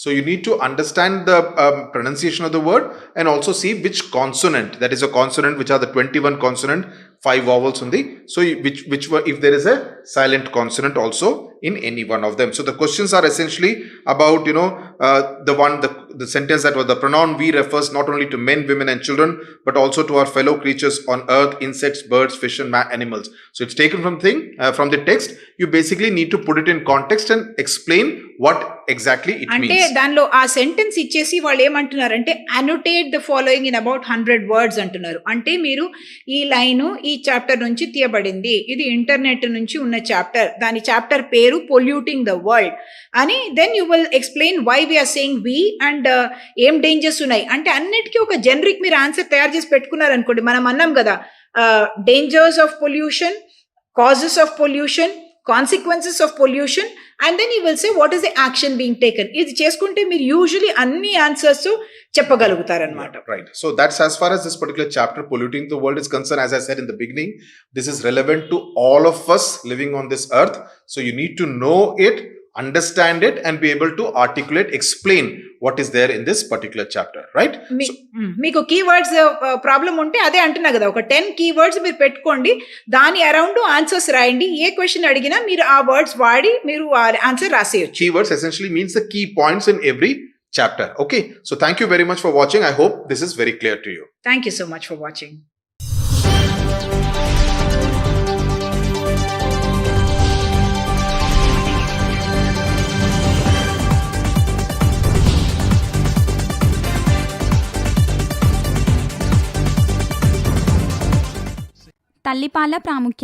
తల్లిపాల ప్రాముఖ్యత ముఖ్యంగా 8 అంశాలపై ఆధారపడి ఉంటుంది. మొదటిది ఆకలి మరియు పేదరిక నిర్మూలన. మొదటి 6 నెలలు కేవలం తల్లిపాలు ఇప్పించడం, అటు పిమ్మట 2 సంవత్సరాల వరకు తల్లిపాలు కొనసాగించడం వలన బిడ్డ ఎదుగుదలకు కావలసిన శక్తి మరియు విలువైన పోషకాలు లభిస్తాయి. దీనివలన పిల్లల ఆకలి తీరుతుంది మరియు కుపోషణ నివారించబడుతుంది. తల్లిపాలు ప్రకృతి సహజం, ప్రతి తల్లికి సాధ్యం. పోతపాలు, పౌడర్ పాలు డబ్బుతో కూడుకున్నవి. రెండవది అందరికీ ప్రాథమిక విద్య. తల్లిపాలు మరియు పోషక విలువలతో కూడిన అదనపు ఆహారం వలన బిడ్డ శారీరక ఆరోగ్యంతో పాటు మానసిక ఆరోగ్యం కూడా లభిస్తుంది. చక్కటి మానసిక ఆరోగ్యంతో మేధో సంపత్తి పెరిగి పిల్లలు చక్కగా చదువుకోవడానికి, నేర్చుకోవడానికి దోహదపడి అందరికీ విద్య అనున్నది సునాయాసం అవుతుంది. మూడవది మహిళా సాధికారత మరియు లింగ సమానత్వం. ఆడపిల్లలకు ఆదరణ తగ్గుతున్న నేటి సమాజంలో తల్లిపాల ద్వారా మంచి పోషకాహారం ఎలాంటి లింగభేదం లేకుండా ఆడ మగ పిల్లలకు సమానంగా అందుతుంది.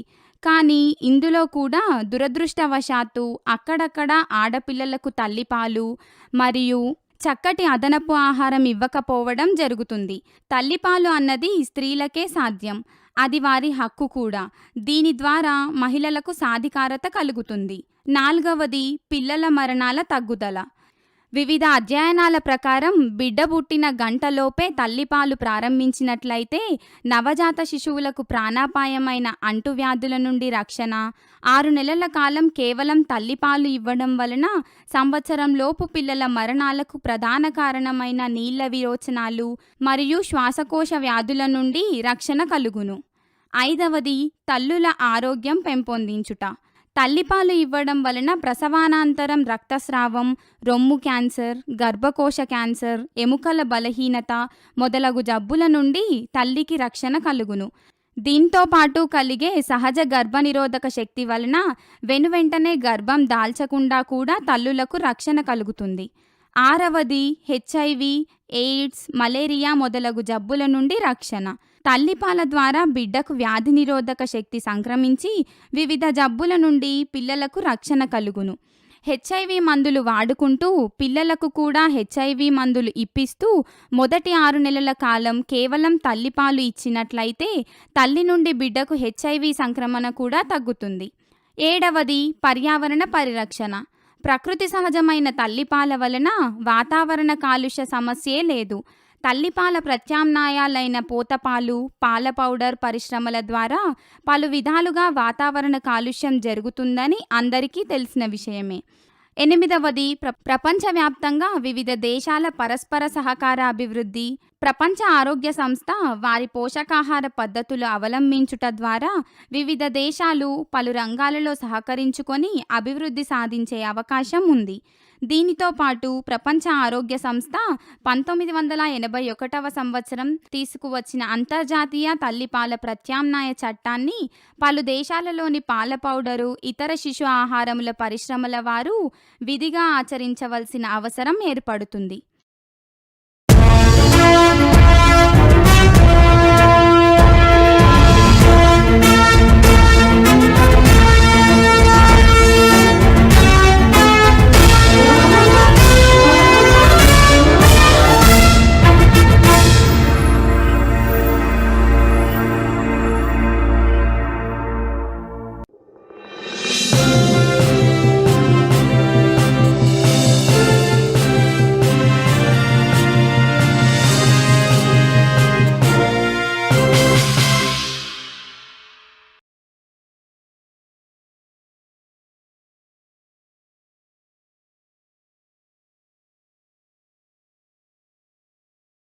Good morning everyone.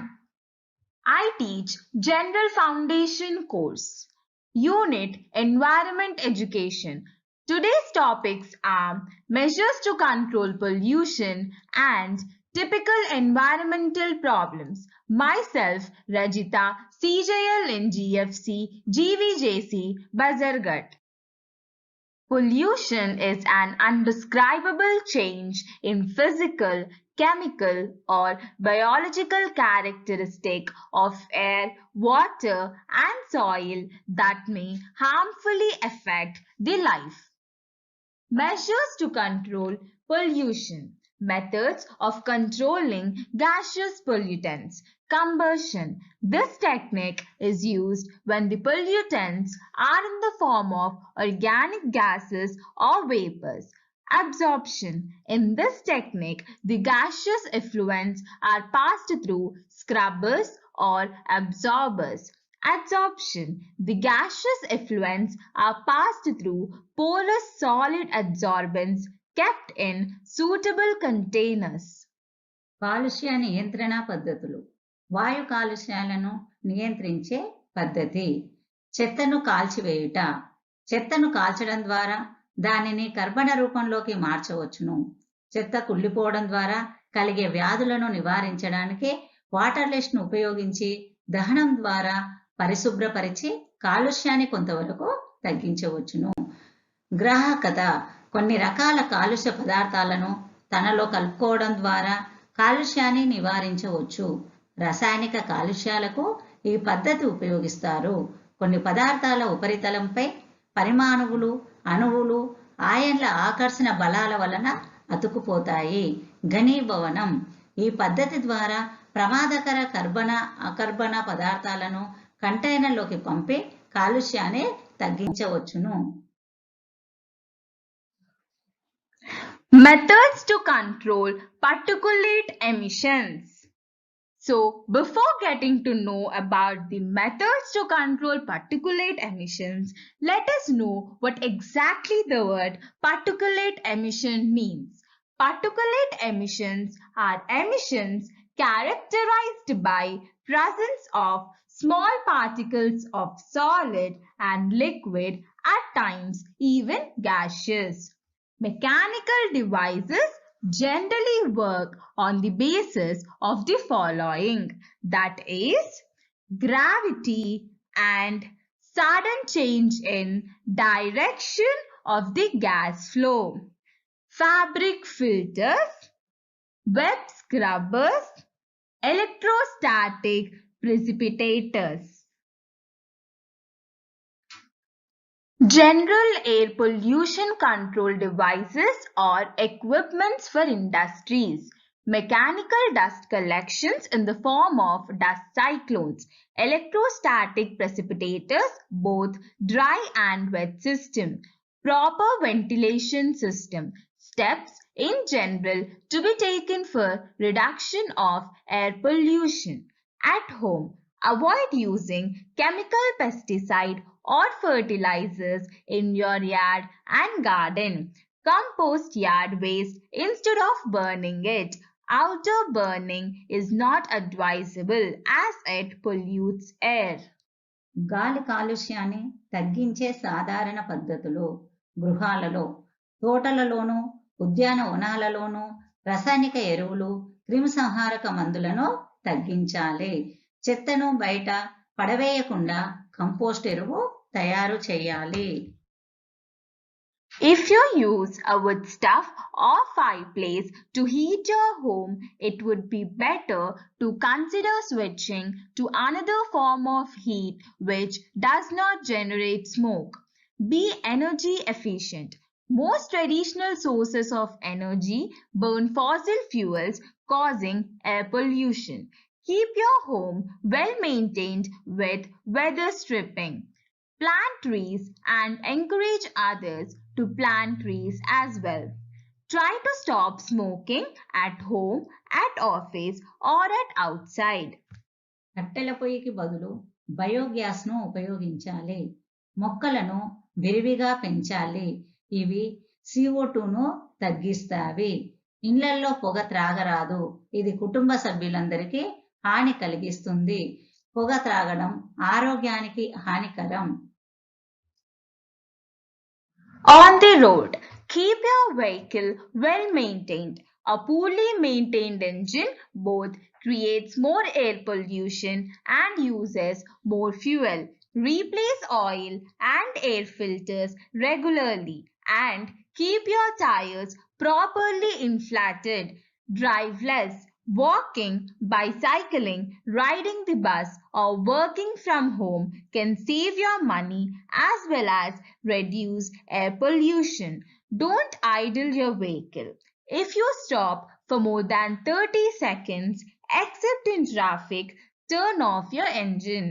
Don't buy more car than you need. 4-wheel drive, all-wheel drive. రోడ్లపై వాహనాలకు ప్రతినిత్యం మరమ్మతులు చేయించాలి. పెట్రోల్, డీజిల్ వాహనాలకు బదులు ఎలక్ట్రిక్, సౌర వాహనాలను ఉపయోగించాలి. వీలైనంత వరకు వ్యక్తిగత వాహనాలకు బదులు పబ్లిక్ ట్రాన్స్పోర్ట్లను ఉపయోగించాలి. సైకిళ్లను ఉపయోగించాలి. స్వల్ప దూరాలను నడక ద్వారా కొనసాగించాలి. వాహనాన్ని 30 సెకండ్ల కన్నా ఎక్కువ సమయం ఆపవలసి వస్తే ఇంజన్ ఆపివేయాలి. సాంప్రదాయేతర ఇంధన వనరులు ఉపయోగించాలి.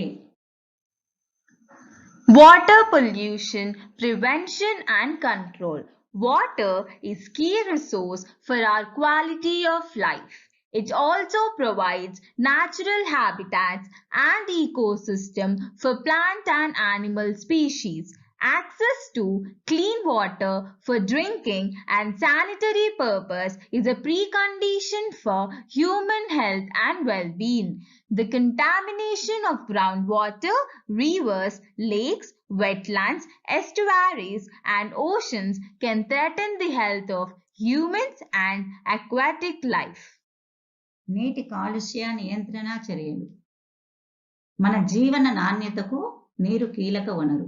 ఇది మొక్కలు మరియు జంతు జాతులకు సహజ ఆవాసాలు మరియు పర్యావరణ వ్యవస్థను కూడా అందిస్తుంది.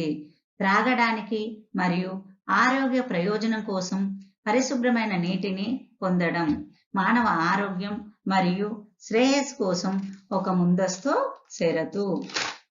భూగర్భ జలాలు, నదులు, సరస్సులు, మహాసముద్రాల కాలుష్యం మానవుల ఆరోగ్యానికి మరియు జలజీవనానికి ముప్పు కలిగిస్తుంది. Prevention and control of water pollution. Sewage should be treated before it is discharged into the river or ocean. This is possible through modern techniques. Sewage is first passed through a grinding mechanism. This is then passed through several settling chambers and neutralized with lime. Up to this stage, the process is called primary treatment. మురుగునీటిని నది లేదా సముద్రంలోకి విడుదల చేసే ముందు శుద్ధి చేయాలి. ఆధునిక పద్ధతుల ద్వారా ఇది సాధ్యమవుతుంది. Environmental pollution shows higher effects on plants, animals, and other natural resources. So, let us look at some of the points to protect or improve the environment. Dispose the waste after separating them into biodegradable and non-biodegradable waste materials. Start a compost heap or use a compost bin. This can be used to recycle waste food and other biodegradable materials. Avoid unnecessary or wasteful packing of products. Reuse carry bags. Plant trees. They will help to absorb excess carbon dioxide. వాతావరణాన్ని కాలుష్యరహితంగా ఉంచడానికి పాటించవలసిన చర్యలు. వాతావరణ కాలుష్యం మానవ ఆరోగ్యం, వృక్ష జంతు సంపదపై తీవ్ర ప్రభావాలను కలిగిస్తుంది. కావున కాలుష్య నివారణకు ముందస్తు చర్యలు తీసుకోవడం ద్వారా కొంతవరకు కాలుష్యాన్ని నివారించవచ్చు. మట్టిలో కలిసిపోయే వ్యర్థాలను, మట్టిలో కలవని వ్యర్థాలను వేరు చేసి విడివిడిగా పారవేయాలి. చెత్తను కంపోస్టు ఎరువుగా తయారు చేయాలి. మొక్కలను ఎక్కువగా నాటాలి. ఫలితంగా వాతావరణంలో CO2 పెరగకుండా సహాయపడతాయి. Observe World Environment Day on 5th June. Don't burn any waste, especially plastics, as the smoke may contain polluting gases. Avoid fast starts and sudden braking of automobiles. Walk or cycle where it is safe to do so. Walking is free. Cycling can help you keep fit. Use public transport wherever you can or form a carpool for everyday travel. Send your waste oil, old batteries and used tires to a garage for recycling or safe disposal. All this can cause serious pollution. ప్రతి సంవత్సరం June 5న ప్రపంచ పర్యావరణ దినోత్సవాన్ని తప్పక పాటించాలి. దాని ఆవశ్యకతను తెలియచేయాలి. సాంప్రదాయేతర ఇంధన వనరులను ఉపయోగించాలి. పబ్లిక్ ట్రాన్స్పోర్ట్స్ ను ప్రోత్సహించాలి. అనగా మోటార్ వాహనాలకు బదులుగా సైకిల్ లేదా నడక ద్వారా ప్రయాణించాలి. రసాయనిక ఎరువుల స్థానంలో సేంద్రియ ఎరువులను, కంపోస్ట్ ఎరువులను వినియోగించాలి. పర్యావరణ చట్టాల అవగాహన కల్పించాలి. So now let us discuss about the typical environmental problems. A large part of the environmental awareness program is on helping the public know more about the environmental problems and the alternatives to solve them. Here is a list of most common environmental problems that the public should be aware of. These are garbage problem, air pollution and water pollution. ప్రధాన వాతావరణ సమస్యలు. పర్యావరణ అవగాహన కార్యక్రమంలో ఎక్కువ భాగం పర్యావరణ సమస్యలు మరియు వాటిని పరిష్కరించే ప్రత్యామ్నాయాల గురించి ప్రజలకు మరింత తెలుసుకోవడంలో సహాయపడుతుంది. అత్యంత సాధారణ పర్యావరణ సమస్యలు: మొదటిది చెత్త సమస్య, రెండవది వాయు కాలుష్యం, మూడవది నీటి కాలుష్యం. Garbage problem. This is very common in third world countries. The people do not have access to information to proper waste disposal that they end up mismanaging the garbage. This is evidenced by heaps of garbage in inappropriate areas and water systems. Some people also tend to burn their garbage, leading to more environmental problems. చెత్త సమస్య. అభివృద్ధి చెందుతున్న దేశాలలో చెత్త సమస్య సర్వసాధారణం. మానవులు తాము ఉపయోగించిన వస్తువుల యొక్క వ్యర్థాలను సరిగా నిర్వహించకుండా వదిలివేయడం వల్ల చెత్త సమస్య ఏర్పడుతుంది. ఈ చెత్తను సరియైన ప్రదేశాలలో పడవేయకుండా నీటిలోనూ మరియు నివాస ప్రాంతాలలో పడవేయడం వల్ల అనేక సమస్యలు ఉద్భవిస్తున్నాయి. కావున ప్రజలు గృహ వ్యర్థాలను తడి మరియు పొడి చెత్తగా విభజించి వేరుగా నిర్మూలించేలా అవగాహన కల్పించాలి. Air pollution. Industrialization is perhaps the main culprit for the growing air pollution in many countries. It is good that the more advanced countries are also now focusing on looking on more environment-friendly methods of production in order to minimize the effects of industrialization to the environment. Industrial smoke from factories and the smoke from vehicles are now being reduced through the use of other sources of fuel and energy other than fossil fuels.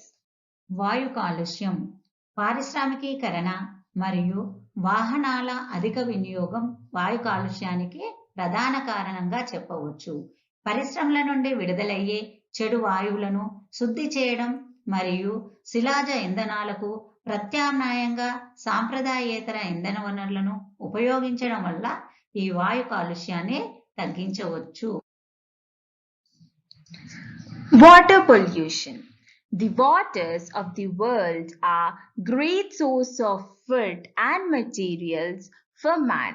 However, if the natural habitats of fishes and other marine animals are contaminated, marine resources become depleted, which could eventually lead to food shortage. People who live near the shores and other bodies of water should learn how to properly dispose their solid and water waste so that the natural ecosystem will not be contaminated. Environment-friendly detergents, soaps, and other solutions should also be used in order to prevent marine life poisoning. నీటి కాలుష్యం ప్రపంచ జల వనరులు మానవునికి ఆహారం మరియు ఇతర పదార్థాలను సమకూరుస్తాయి. ఈ జల వనరులను విషతుల్యం చేస్తే వాటిలోని జీవరాశి నశించి ఆహార కొరతకు దారితీస్తుంది. కావున ఘన, ద్రవ, వ్యర్థ పదార్థాలను నీటిలో పారబోయకుండా నివారించడం ద్వారా జల కాలుష్యాన్ని తగ్గించవచ్చు. So now let us discuss about the list of environmental problems. Loss of forest cover, that is deforestation. So what exactly is the word deforestation? Forestation means where we grow the plants, and deforestation is the word used to convey the fact that the trees are being cut down or the forests are being cleared. So, forest degradation continue to take place at alarming rates, which contributes significantly to the ongoing loss of biodiversity. The area of primary forest worldwide has decreased by over 80 million hectares since 1990. ప్రధాన వాతావరణ సమస్యలు అడవుల క్షీణత. అడవుల క్షీణత వలన జీవ కారుణ్యానికి తీరని నష్టం వాటిల్లుతుంది. Air pollution. Long-term health effects from air pollution include heart disease, lung cancer, and respiratory diseases such as emphysema. Air pollution can also cause long-term damage to people's nerve, brain, kidneys, liver, and other organs. Some scientists suspect air pollutants cause birth defects. Here in this picture, you can see the differences in the lungs.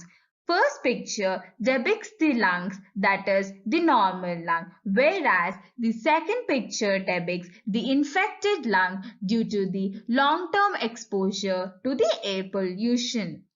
వాయు కాలుష్యం గాలిలో జీవరాశికి ప్రమాదం కలిగించే స్థాయిలో ఘన, ద్రవ, వాయు పదార్థాలు చేరడాన్ని గాలి కాలుష్యం అంటారు.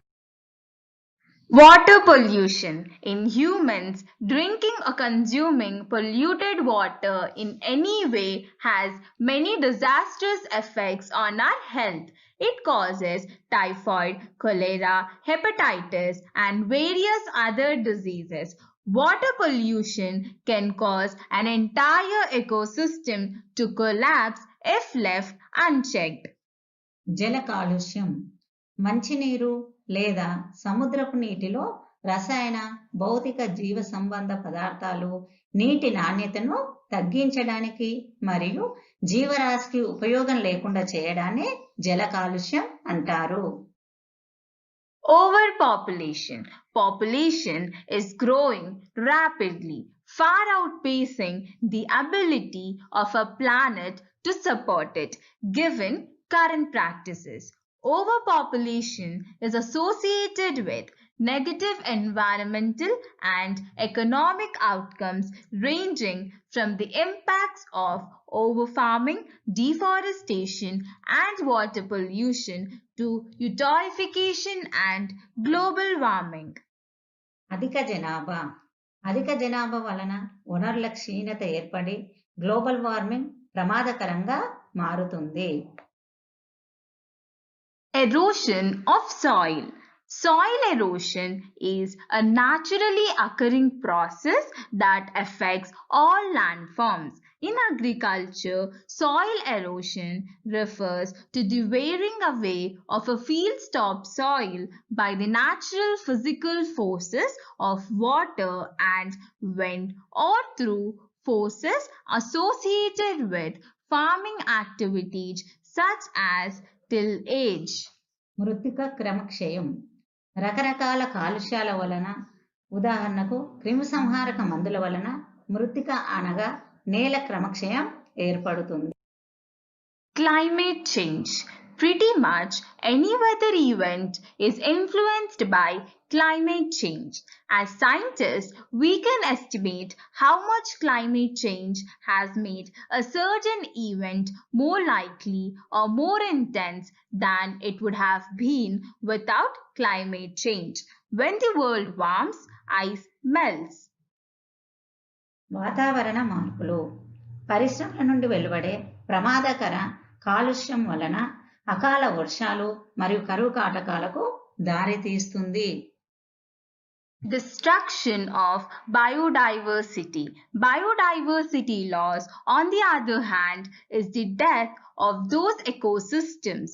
Either the entire ecosystem is destroyed because of the human intervention, including deforestation, urban development, and farming, or enough key species in an ecosystem die that the ecosystem collapses on its own.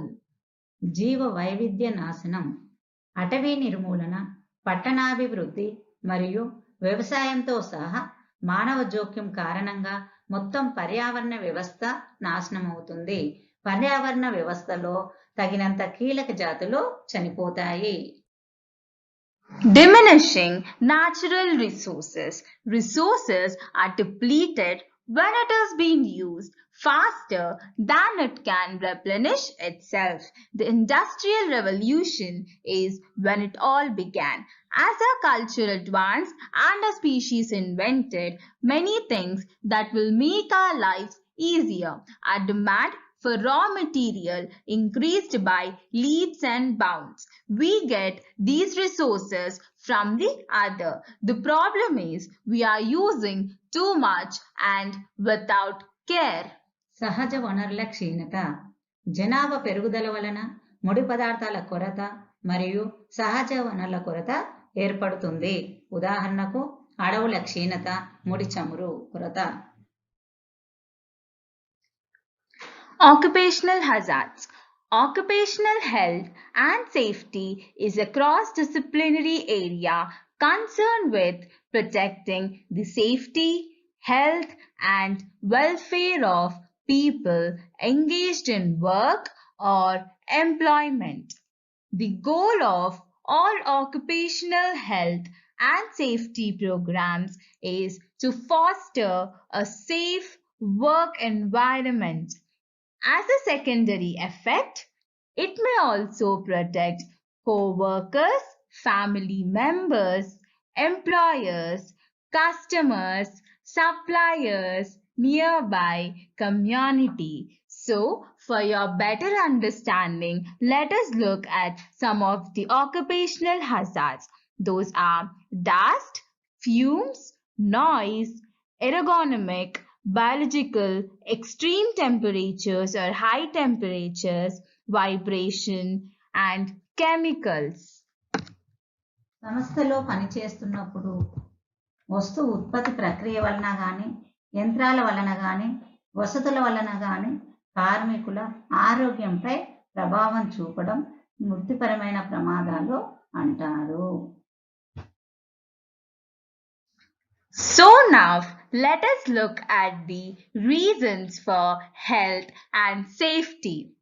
The reasons for establishing good occupational health and safety standards are frequently identified as moral.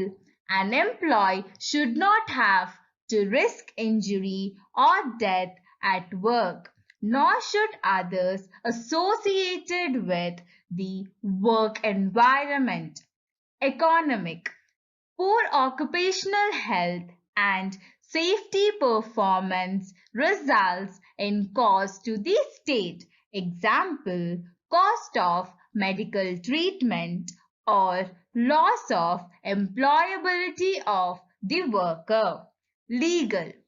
Statutory requirements for health and safety may be reinforced by law. ఆరోగ్య మరియు భద్రతకు కారణాలు నైతికత, ఆర్థిక నష్టం, చట్టపరమైన. Various occupational health hazards. Physical hazards such as heat, noise, unsatisfactory lighting, and vibrations. Chemical hazards such as chemical exposures, dust, and fumes or gases. వివిధ వృత్తిపరమైన ప్రమాదాలు భౌతిక ప్రమాదాలు, ఉష్ణం, శబ్దం, ప్రమాదకరమైన కాంతి, ప్రకంపనాలు. 2. రసాయన ప్రమాదాలు, రసాయన విస్ఫోటనాలు, వాయువులు, దుమ్ము, ధూళి. Man-machine relationship, fatigue or exhaustion and injuries. Accidents such as electrical burns, hot water burns, gas burns, slipping on the floor, cuts from plants and tools. Psychological such as stress or tension because of workplace and coping with routine work at home. 3. మానవుల యంత్రాల మధ్య సంబంధాలు, ఆయాసం, అలుపు, ఘర్షణ. 4. ప్రమాదాలు, gas ప్రమాదాలు, electrical వస్తువులు కాలిపోవడము, వేడి నీటి వల్ల ప్రమాదాలు, పై అంతస్తుల నుండి జారిపడము, చెట్లపై నుండి జారిపడము. 5. మానసిక పరమైనవి, పని ప్రదేశంలో ఒత్తిడి, ఇంట్లో సాధారణ పనిని ఎదుర్కోవడము.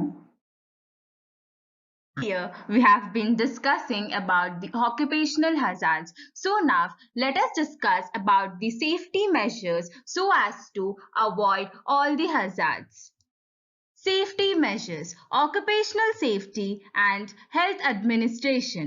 Effective implementation of legislation depends on the efficiency of the National Administration for Occupational Safety and Health.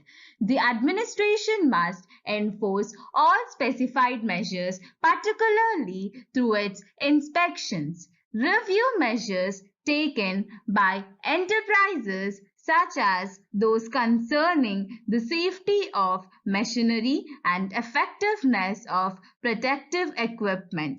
Arrange for the examination and certificate of people with special occupational safety and health roles.